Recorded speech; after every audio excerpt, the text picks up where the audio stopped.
time, you can join Max Fuller this Saturday for a UFC 309 watch party at the Ballpark Twin Cities in Blaine. Hanging out starting at 7 through the main card with tons of prizes, including a big screen TV up for grabs, great drinks, scratch-made food, batting cages, all available. All details, KFAN.com, keyword calendar. Kevin Seifert is in studio. The Bradshaw and Bryant KFAN text line is open at 646-86. We are doing Top 5 at 5 today, correct?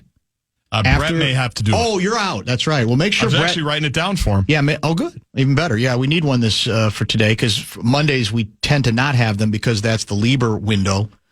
So there'll be some Top 5 at 5 stuff to get to. Tom Crean later this hour, but a lots more football. Before we continue in the Vikings, we're watching in the background on the TV here in Studio A the current conversation on Seifert's favorite show, Around the Horn, is related to the Bears' big breaking news decision.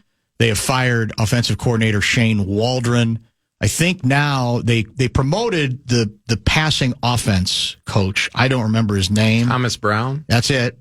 Does not have a particularly distinguished resume, but No. they're in that mode probably right now that if you're not going to fire the head coach, somebody was going to have to be fired. So this is NFC North conversation, and it is NFC North country, and it may not have the messages or the lessons may not apply to the Vikings, or maybe it makes us feel better about the Vikings, even with the things we say are problematic and challenging. But what's the moral out of what's happening in Chicago? Is this another case of doing a disservice to a talented young quarterback and potentially traumatizing him again? Is this the kind of move that has any chance to really have during the season to create any kind of meaningful breakthrough? Or is this just, we got to do something, so we're going to do something? It felt like accountability was needed. And so, they just hired Shane Waldron less than a year ago. So this is the third coordinator in 3 years for the head coach. And if you wanted to create a list of things that could really crush a rookie quarterback, maybe the number one thing is an offensive line that can't function. But number two is a lack of continuity in the people coaching him, whether that's the head coach or the offense coordinator. It's why so many people get leery even when you hire a defensive coach, because if he hires a good offensive coordinator, guy's going to be gone in a couple of years as a head coach if he's done well. And so you want to have a young quarterback learning in a continuous program over time with the same scheme and people around him, if at all possible. There are only a handful of quarterbacks we've seen that can transcend that and just come in and do well from the start. And we're talking about guys like Andrew Luck. Maybe we're seeing that with Jaden Daniels this year in Washington. A very small number of people. And so the tried and true way of developing those guys is to keep things as continuous around them as you can. In the absence of that, now he came in, tried to learn Shane Waldron's scheme. Now he's going to be learning this interim offense coordinator scheme. If the group gets fired, he'll be on his third guy before he starts his second NFL season. That is a recipe for really, if not ruining a guy, setting him back significantly. Here's a couple questions back to back for you. One of them, I think, a bit snarky. Oh boy. Can you ask Seifert for his updated Vikings win-loss projection for this season? Yeah, that's a reference to, I was on Matthew Collar's podcast and was savaged by saying when I disagreed, I think, with the idea that we should be disappointed if they finish with less than 13 wins or something like that. And I said, I think, things even out. If they get over 10 wins this year, it'll be a pretty good season that I think everybody should be happy about given the circumstances. And I got savaged for that because apparently that meant that I was saying they had started 5-0, but we're going to finish 5-7, I guess. And so we're now at 7 wins, 2 losses. And I think people would hope that they would finish with more than 10 wins, but I never said that was they were going to finish with. I said that anything there or above. Sounds like you're trying to weasel your way out of the answer a little bit. Things tend to get twisted, as you know. Yeah. Sometimes by shock jocks, sometimes by people texting in on the Bryant, is it the Bryant? Bradshaw and Bryant inbox. KFAN text line, yeah. But that's where I felt, and I still think like it won't feel good to if they only win 3 more games, and that would mean they lost 4. Is that right? That they would don't ask something us. Like that. We can't do the math. And or 5. What are we now? 7-2. 7-2. So that would be 3 and 5. If 8 games left. Right? If they finish 3 and 5, certainly that wouldn't feel very good. But sometimes it matters where you. Yeah. It doesn't matter where it happens. If you get to the end of the year and you won 10 games with your quarterback of the future got hurt, and you ended up having to go through a full season with the guy you just hoped would be a placeholder, I think that would be pretty good. The other question goes back to the Flores conversation. If he does leave after this season, is there a coordinator in waiting, either on the team that's logical or more likely from outside the organization? Well, I know when they were trying to replace Ed Donatel, there were a lot of names on the list. One of them was Iviro Ejiro, who ended up in Carolina and had coached with Kevin O'Connell in Los Angeles, and they're close friends. I would assume that if this is like a lot of steps left to go, that potentially his name, if he gets freed from his contract, would be somebody that they might pursue. Durante Jones, who's their defensive backs coach, is. He's been a defense coordinator at the college level, and I think they think highly of him. And I know Brian Flores thinks highly of him, so that would be a name I would just think off the top of my head would get consideration as well. I will flatly predict the guy, if Flores leaves, the individual most likely to be the defensive coordinator of the 2025 Vikings is Matt Eberflus. Oh, Matt Eberflus. He's going to be available. Yeah, and he knows the division. And I think he's a good coordinator. Is, I think he does know how to run a defense. Yeah. I don't think he knows how to run a team. And the other name I should say is Mike Pettin, who was also a candidate and remains on the staff. He's emeritus, right? He's still around. No, he's also the outside linebackers coach, that's right. too. That's right. A little of both, yeah. Yeah. Do we have any other emeritus advisors that I've forgotten? I felt like we had like a bunch of them. No, he's the assistant head coach / outside linebackers coach. I do think Flores has a very unique role in which he sometimes gets things bounced off him as well. Okay, yeah, it does appear that way. Yeah, I mean, it does seem like they've got that, which is good. I think if you're secure enough to have that relationship, all the better. And that's why I keep saying, I'm not in charge of preserving his job here in Minnesota and keeping him from going somewhere else. But you're trying to help him get a raise, perhaps. But I do think that he has that's part of the really unique sort of bubble that he's built here, where he's just not just the defense coordinator. I mean, he's I don't know if he's formally meeting with J.J. McCarthy, but they're having regular talks over the summer about NFL defenses and what he should look for. And, he mentioned today kind of casually that he talked to the new kicker when he showed up last week. And just John David Booty? No, John Parker Romo. It's just Parker. Now it's Parker. You asked me about that last week. Yeah, you didn't know. And what I did was use the access that I have to ask the man himself, what do you prefer to go by? And he said Parker Romo. Did he say why? No. See, now I got to go back and ask him that. Why didn't you ask me that last week so I could ask him both times? Why is he named John Parker, and does he prefer Parker? Was there a bad thing when he was John? Or? I don't know. Who knows? But yes, I'll ask him that tomorrow. By the way, during the break, I want you to prepare for this question and give us your best answer. Everybody's doing it because we're quote unquote halfway point or a little past it. Vikings MVP to this point in the season.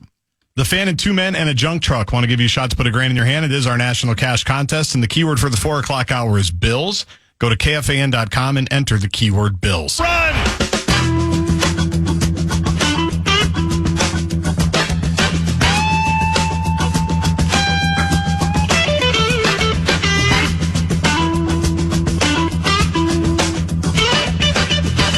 All right, let's play the MVP game at the halfway point, or I guess 9 games, that's past halfway, right? 17-game season, so we got 8 to go. Mm-hmm. So we're in that mode where people are doing that kind of evaluating. I'm not going to say offense or defense. I'm going to have you pick one player. It can be an offensive player, can be a defensive player. You say, if you had to name one guy as the most valuable, not the best player, but the most valuable player that helps explain, at least from a record standpoint, the success of this team to this point, who are you picking? So the one, because a few names have popped in my head because we had to do that project this week, but it had to be a non-quarterback, and I said Aaron Jones because I think it's a good answer. Because I think that he has added something we haven't seen even with Dalvin Cook here getting 1,200 yards 2 years ago in the KOC offense, and just a guy that like whatever, like we said before, whatever a play is blocked for, he's getting more. Whatever it's, whenever there's a possibility it could be less, he's avoiding that. Elite receiver for a running back, has changed the offense and provided support to a quarterback who is also playing very well and much better than he ever has in his life. But I think that Aaron Jones is a big reason for that. But the ironic part is I think the defense is the reason that they're 7-2 if you're making a list. And so who's the one person you pick from the defense? I don't even know. Bernard? He's probably been the best. If you took him out, would they not? How much worse would they be? Like, he's probably been the best overall defensive player. We saw the impact of Cashman not being out there either. So maybe Flores is the defensive MVP just because has created a system that has allowed all these guys to play at the highest end of their range of capability. Yeah, all that reasoning makes sense. I think that's the tough part. Because Jones is the guy that came to my mind, but in all honesty, this season has been more about the defense than the offense, at least the way it has played out more recently. And so then you say, well, it's got to be somebody from the defense, but maybe the defense is so ensemble-y that you say, it's about the defensive coordinator. The other thing that strikes me about Jones, you're around him obviously all the time, even compared to Cook, because Cook at his best was pretty good, but there's just a voltage, a spark, even in terms of personality with him that I don't think was quite there with Dalvin. Yeah, he's it's just a super nice guy. Yeah. And just very aware of his surroundings in terms of who he is, and his words about Kyrie Jackson that he said on Thursday night, and he repeated for us a couple of days later, were just very genuine. I mean, here's a guy that doesn't know Kyrie Jackson at all, doesn't know this team or this area very well at all, and really it just instinctively knows what the best thing to do is. Not even the right or wrong, but just what's the best thing to do. It's to honor this kid's memory. It's to, if you see the parent, even if though which he apparently saw the parents on the sidelines in that game, and just to go over there and talk to him. As you know, pregame football is crazy, and there's a madhouse of people, and to have sort of that calm mind to do that, just a really decent human being as well. Were you covering the Vikings for 41 Donut? Mm-hmm. Okay, so I was there too, but remember, Aaron Jones probably wasn't there. Probably he is not, old, but not that old. Refresh my memory on, speaking of pregame hijinks, wasn't there some Randy Moss deal where he was trying to get some of his buddies on the field or around the field, and it got ugly and got stupid? And it didn't come out at the time, but I think eventually the stories were told. There were so many stories out of that game. Not only that, but they stole our signals. They stole the signal. Everybody, it was so, there was no other explanation for why their offense was just rolling over the Vikings defense other than that they stole the signals. And no one really had an explanation for how that did they have some kind of radio stealing thing from the military that allowed them to hear what they were calling, and then how did they let the players on the field know what was the defensive call so they could change the offensive call to beat that? And so that part never really got fleshed out. But yes, as I recall, there was stories about people trying to get on the field before the game and players being upset about it. But I think that ranked very low in the list of reasons why they got their rear ends kicked in that game. Part of the extra drama. Guardsy and I, we've talked about this before. We had, who was the receiver, the Giants receiver? Amani Toomer. Amani Toomer. We had him on when the Super Bowl was here. Oh, okay. We had him on, and we talked about that game. Yeah. And the great story he told was basically he's in the hot tub. He's and they're assuming that he's just going to be too hurt. He's kind of banged up. He's kind of banged up. And basically, whoever went to him to Sean Payton. Was it Sean Payton? Was the offensive coordinator. That's right. And said, are you going to be, you think you're going to be able to go? And that basically Toomer said, are you kidding me? They have zero cornerbacks. Yeah. Well, there's no way. Even if I have to be wheeled out on a gurney, I'll still beat them deep. That was the year. I'm pretty sure that we would come to practice every day and Yes. chart who was there by number and cross them off. And we got to the end and there was no number 82, which was Robert Tate. It was a wide receiver. Became 28, but there right? was a 28. Yes. And we're that's like, right. 28? Could that? And I remember looking at Don Banks, who was the... God, yes, that was so good. So, and that was either the year before that, but he was their number... He became their... He was not bad. He became their number one cornerback after converting corner to the position at the NFL level. Yeah. Sean Payton convinced Amani Toomer, that they, like you said, they were going to throw it a million times. Right. And was super confident. Matt Burke told us years later that they were also as confident, the Vikings. Basically, like, there's no chance. The coaches, we're gonna run it up. Sid. Both of these teams thought they were just going to roll over the other one, Correct. and the Giants, unfortunately for young Guardsy and many of us, were correct. Well, Dan Minnesota checks in, said explanation for stolen signals. Sean Payton was on the staff. Enough said. Yeah. Yeah, I remember Sid. Truth cannot be Look at controversial. Garzy's perked up on Hadn't that thought one. of that. Yeah, he loved that one. I remember Sid. I'm sure he wrote it, but he also was just saying it the whole week. They're going to kill him. Yes, you're right. They're going to kill him. It's, Well, I they're think going to the Super weren't Bowl. the Vikings favored? Yeah. Yes. I thought they were favored in that game. In New York. Yeah. The Giants were coached by Jim Fossil, who you remember gave the whole "we're going to the playoff" speech. That's right. All the chips in the middle. and they were like 9-5 at the time. Like, it wasn't a bold proclamation, so that bothered me because that got a ton of run. Like, oh, Fossil called it. Now they're in the Super Bowl. It's so annoying. And I'm over it. And do you remember their quarterback? It wasn't Kerry exactly Collins. a Hall Kerry of Fame. Collins. It Yeah, wasn't we remember exactly all a of it. Hall of Fame The guy. game of his life. Yeah, it was. Remember? Yes. That's why Didn't they have like Stolen 5 touchdowns in the first half? I mean, it was a joke. The whole game was a joke. There was Beginning to end. Yeah, Royce was such a joke for Royce. He was laughing in the press box as he recalls in his. We were both there for that one. Yeah, as he recalls in his book, he Cackled? He cackled to the point where some Vikings officials confronted him over it. They were was so upset. The other story from that is Mitch Berger telling you, Dan, that in the second quarter, he and Robert Smith were planning their Cabo trip. Yes, that's right. In the second quarter. Very honest about that. We haven't checked in with Berger in a long time. No. I wonder how he's doing. He still gets to Cabo, I think. He's dangerous. Yeah. No question about that. All right. Anything else before we go? Injuries, we're back. Cashman's back. Yeah. Yeah, I think that they thought Aaron Jones might be limited because of the rib thing, but he did come back in the game, and the X-rays were clear. So Are we still in love with the new left tackle, or not so much? yeah, he was. He's as we talked about the quarterback and options. I think as far as options go, like he's clearly the Still best. an upgrade over what the other possibilities might be. And we'll say for next week, maybe we all have to apologize, and this will hurt Guardsy to Sean Payton, because the quarterback they picked that I mocked, Bo Nix. that was not considered anywhere near as good as the others, he's looking pretty decent, is he not? He was a blocked field goal away from being the Chiefs. That's right? true. That's exactly right. And he made some plays with both his legs and with his arm on that drive. Well, Peyton, he started them off very simple. If you watch their offense beginning of the year, it was very like 2-yard passes and all that, but they've gradually added, and it's noticeable even to the average observer that they're putting more on his plate and he's handling it. When are you going to Nashville? It'll be Saturday evening. I'll be there. Saturday evening. Sunday, and then Monday morning I'm return. not going to have much time to enjoy Nashville, which everybody loves now. I hear it's the Business best. trip. It's amazing. Business trip, Like trying to book a hotel there in like May for this game, it was like $400 a night and up, and so too rich for my blood. Yeah, I understand.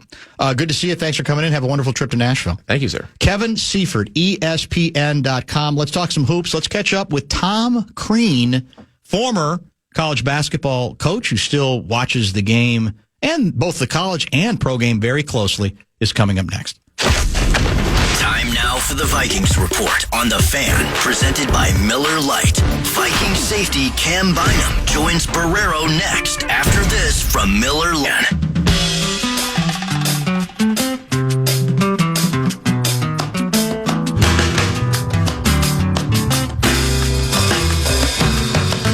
Been a while since we caught up on air with our next guest. We had a lot of really, I thought, insightful, fun conversations with him as the Wolves made their playoff run last year to the conference finals. He, of course, coached at the University of Georgia, Anthony Edwards, and gave us a lot of insight into how he nurtured that relationship and what he observed of him. Tom Crean also coached, of course, at my alma mater, Indiana University, kind enough to join us via the Connecticut Water Systems hotline. And I'm reminded, Tom, as we say hello, that you will be apparently headed back to the ESPN studio for some college basketball analysis in a couple of weeks. Is that correct? Yeah, my season with ESPN will start during Thanksgiving week. So I'm anxious for that. It could start tonight. I mean, I love living in Florida, but I love coming back to Florida after I've been busy working, and then I miss that sometimes. So I'm anxious to get back to work, on the airwaves and things like that. But, it'll be busy during the year, but that's when it gets kicked off for me. Let me ask you, as odd as this sounds, a football question. I mentioned Sure. I'm old, so I graduated from Indiana in '77, stayed an extra year to start graduate work, of course, that like many people never finished. You, of course, were at IU more recently. Neither period was Indiana considered a football school.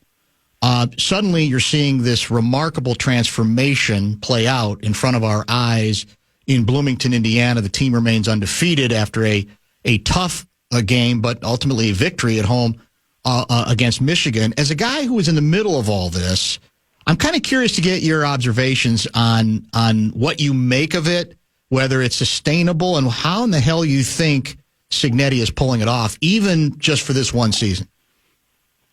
Well, first off, I think the sustainability has been in some decisions that were made. Kevin Wilson was really on a really good path with football. They'd gone to 2 straight bowl games, which was not normal for Indiana at that time. And then Tom Allen took over a good program, but they weren't able to sustain it after COVID. And there's different reasons. I mean, somebody had Kalen DeBoer as his offensive coordinator. It's tough to lose a guy like that. But I think with what they've done here with Kurt, and I actually worked with Kurt.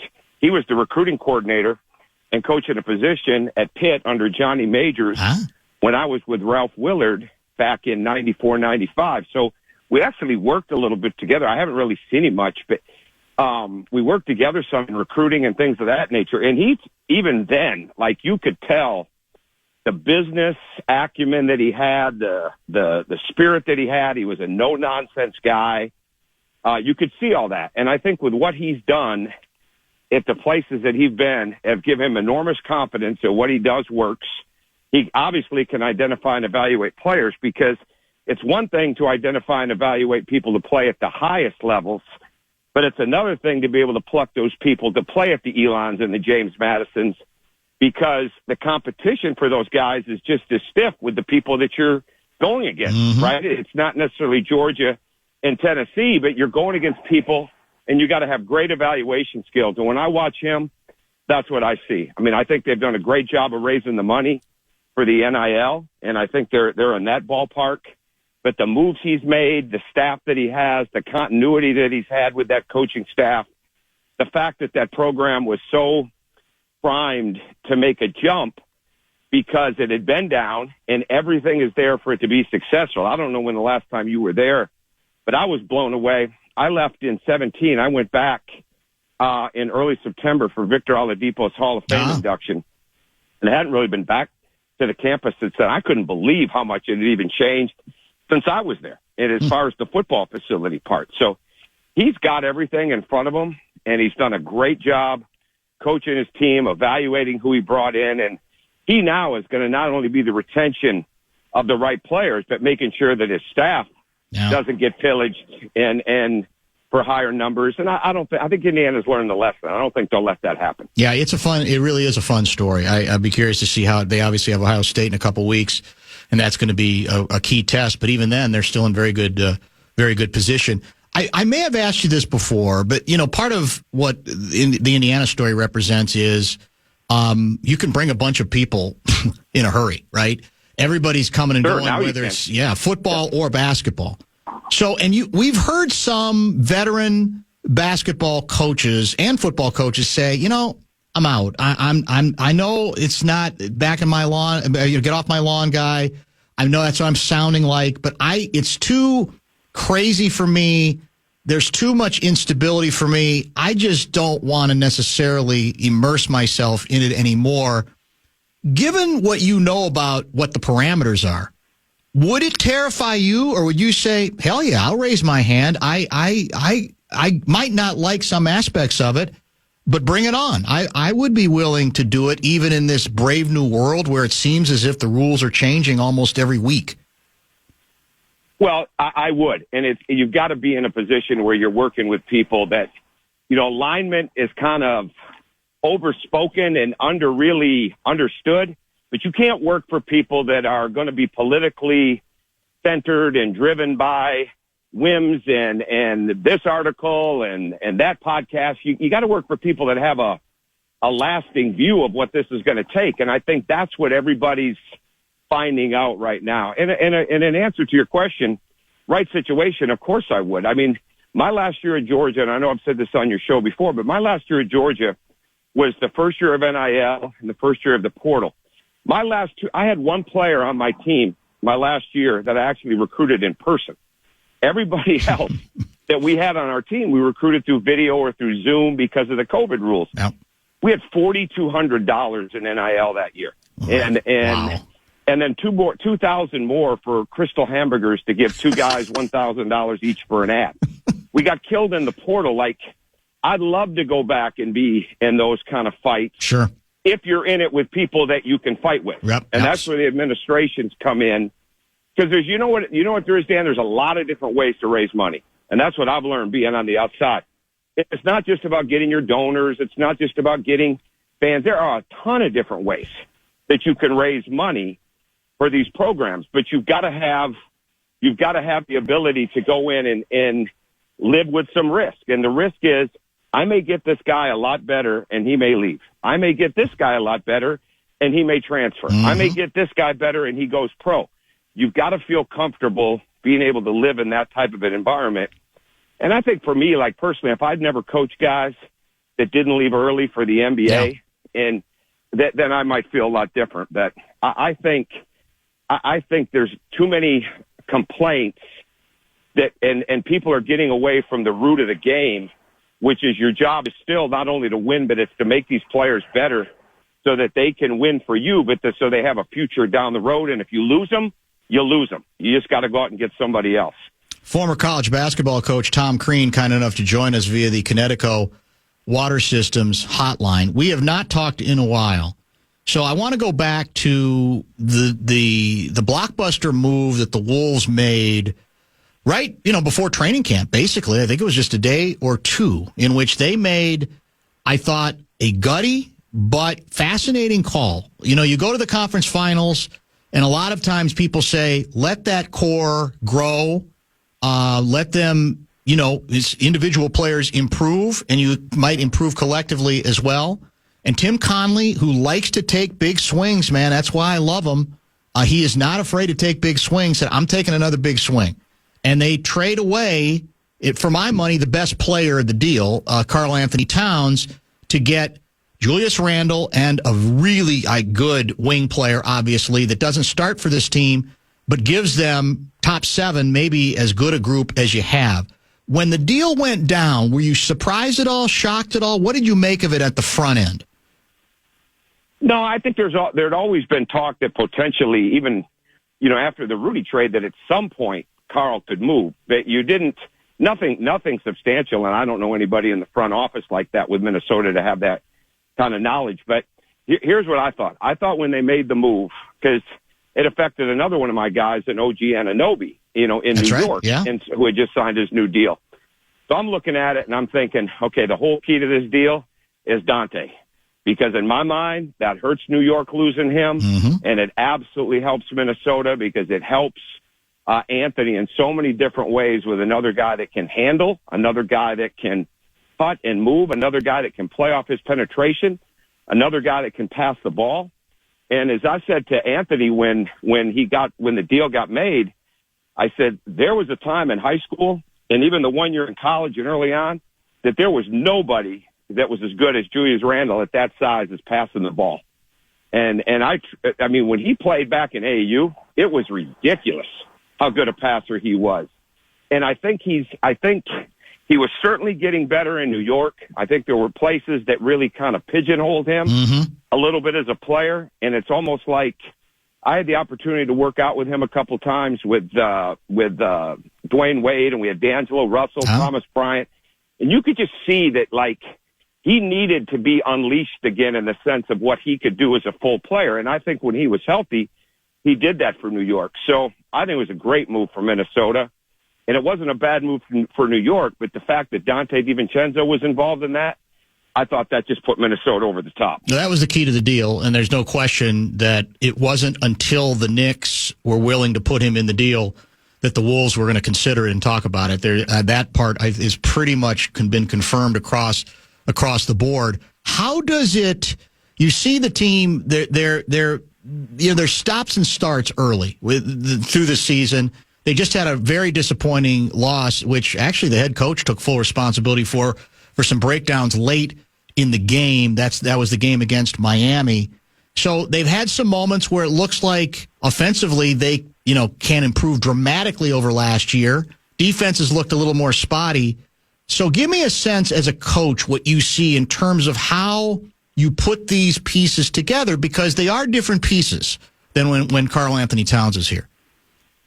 Well, I think first and foremost, as a coach, and this is important for every team, every fan, everybody that looks at it, even if Minnesota would have stayed truly to the core that they had, everything stayed the same, they wouldn't have started in the same place, right? It's like You completely start over every year. Now you add with what the Knicks are going through, where my son is in Dallas, and Dallas has added some guys. When you add and you change and you've got to all find a rhythm together, that takes time. And I think the fact that Minnesota, I think they've actually played better than maybe you would have thought adding two guys that late to the equation.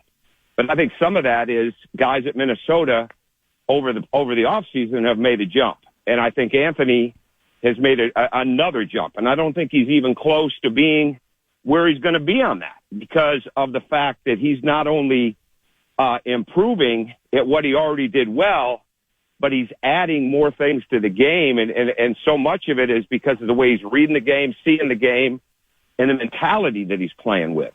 And so I think that's the thing. It's different everywhere. I mean, look in the NFL. Guys hold out. Guys don't come right away. They miss this camp. They've been injured throughout the summer. They sign late. They hold out. All of a sudden, those teams that everybody had them figured they were going to be so good right off the bat, takes time to get there. And I think that's why these games right now, early season, like these two games for Minnesota and Portland, are so big, right? Because you get those two wins, and months down the road, if it's the difference or one of two games for you to have the top seed or the second seed or whatever it is, those are the games that matter. That's why the greats are the greats. They don't just win the games that are the biggest games. They win the games they're supposed to win, right? I mean, They win the games that they don't give those away. You speak the language of coach fluently, so you can speak to this without necessarily getting into the specifics of the challenge here, because the original plan from Finchy was, we're going to play, we got more depth, and we're going to try to play it. And then I think what happened is he said, well, but we're not getting the chemistry I want from our core players, so I'm going to maybe tighten the rotation a little bit. And I think there's been some disappointment, because obviously before the trade, the Wolves themselves were saying, we got 2 first-round picks, and we expect from the get-go, one of them, maybe both, to be factors, because we almost need them to be factors. That changed with the addition of DiVincenzo, obviously, because he's an experienced wing player who's an extremely valuable and experienced guy. But give us a sense of what a coach who's facing that sort of challenge, even to the extent of, all right, who do I play at the end of games? Am I obligated to play the guys who brought us here? Because he's struggling with that. You can see he even talked about it late in the game. Maybe I should have kept Nickeil Alexander-Walker in as well as he was playing. I pulled Rudy because they went small.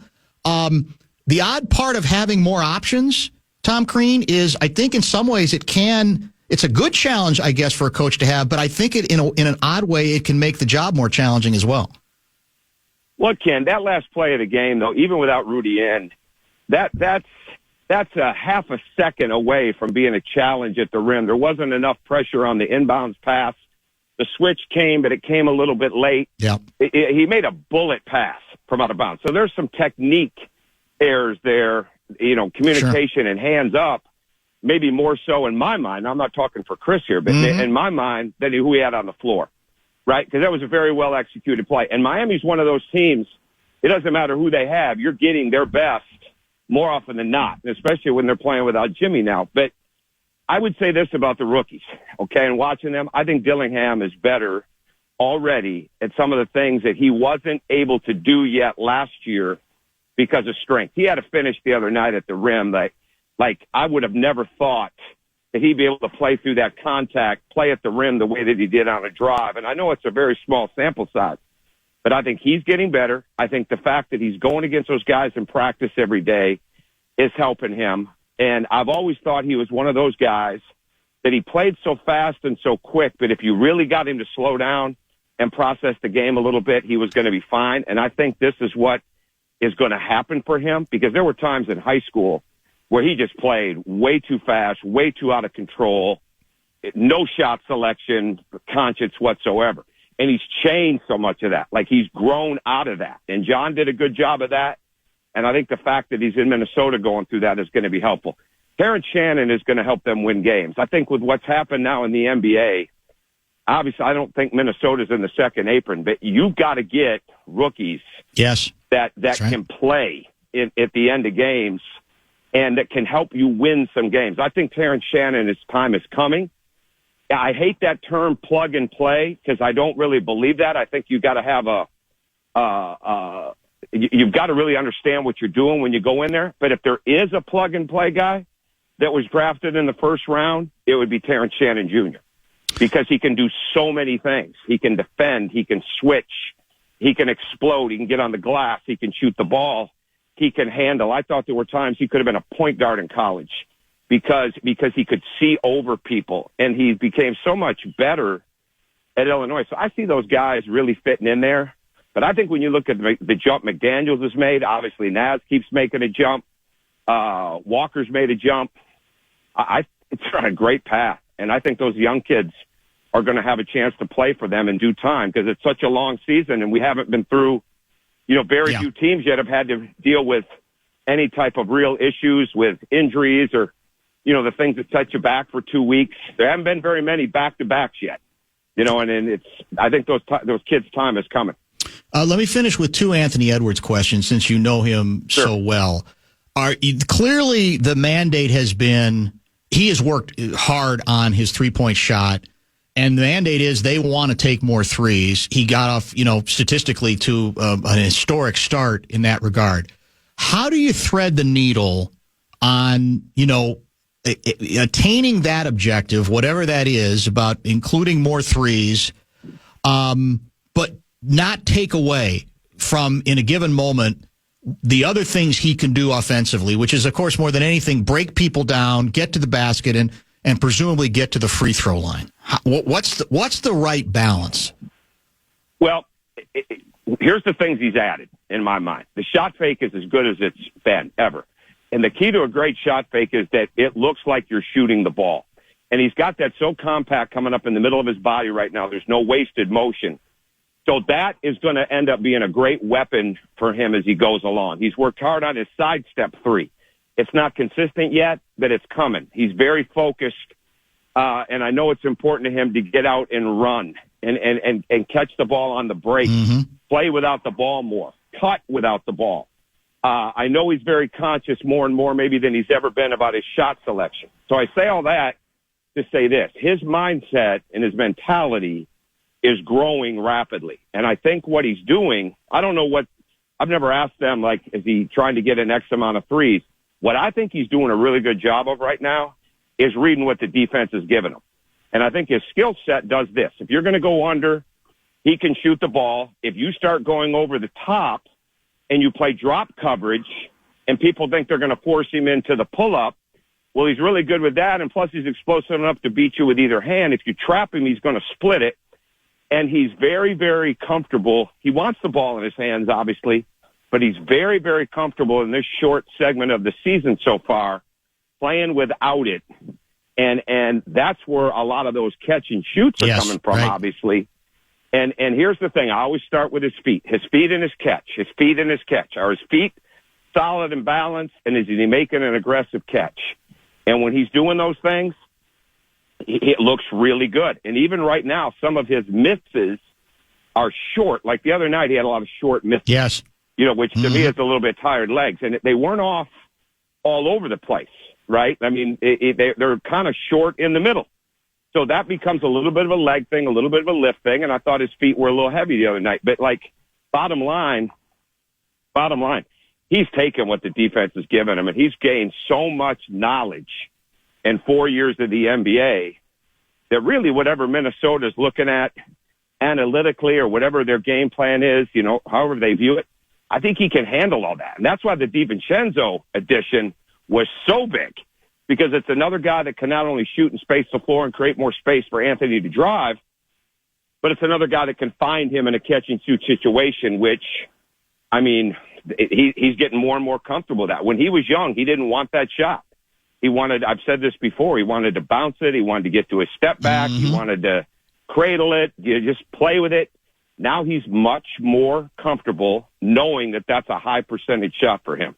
Last item on him. Can you coach turnovers at critical times? Because there were some of those, I call them careless ones, where I didn't even think in some cases they were forced turnovers out of a great player. We know all great players turn the ball over, especially if they have the ball in their hands a lot. But we saw that again. I think he had 5 last game. Especially playoff time, how possessions have to be prized, and that's what the best teams tend to do. So can you coach?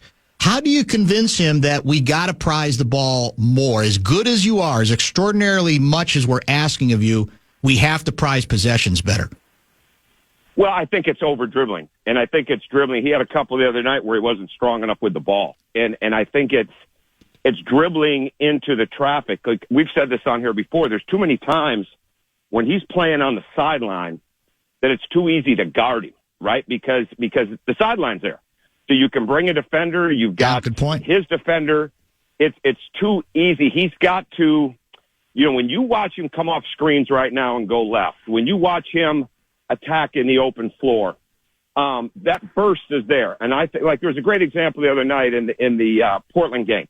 They stole the ball from Toumani Camara on the side. He was basically one step above the rim, and he exploded like a rocket and got down the floor, got the pass ahead, wanted the and one, but he made the left-hand layup. When he wants to put those burners on, they're at another level. And I say that because I think he's going to have to do that with the dribble. He can get careless because he starts dribbling it rather than dribbling it to set you up, which he's really good at, or driving the ball on that crossover, on the hesitation, just going with it. And there's too many times he gets in that traffic where he allows the help to kind of set up. And that's what he's got to break. And that is totally breakable. He's way better than what he used to be at that. Way better. But there's still some of that. But that's stuff that he's got to continue to work through. I could the pass earlier and get it back. That's it. I could talk to you for another hour, man. It's great to have you back on. We're going to hopefully be able to mix you in as frequently as you'll let us, because we always get great reaction to your visits. Love hearing your voice, and we'll look forward to you being back in the ESPN studio and not that far off as well. So be well, and thanks as always for the time. Anytime. I appreciate it, Dan. Thank I appreciate you. That is Tom Crean. Outstanding analysis from him on a number of fronts. And as I mentioned, we will vow to try to get him on even more often. We had him on several times during the playoff run. And Guardsy brought him up the other day. I said, yeah, we're overdue to get him back on. So we'll try to put him more in the mix. A couple people have said, where's Robert Smith been? We're going to try to get him back in the mix a little bit as well. So I appreciate those reminders from the audience. Guardsy is on his way to the barn, I think, for his women's basketball duties. That means shall we say, how do we put it? How do we describe your role? Iron Man, most versatile member of the KFAN staff, Brett Blakemore, is back with us, always at the ready whenever he's needed, and just in time for the top 5 at 5, which will include what? That's correct. Yeah, there's not one, but 2 Minnesota sports personalities that will ask, what was your favorite moment?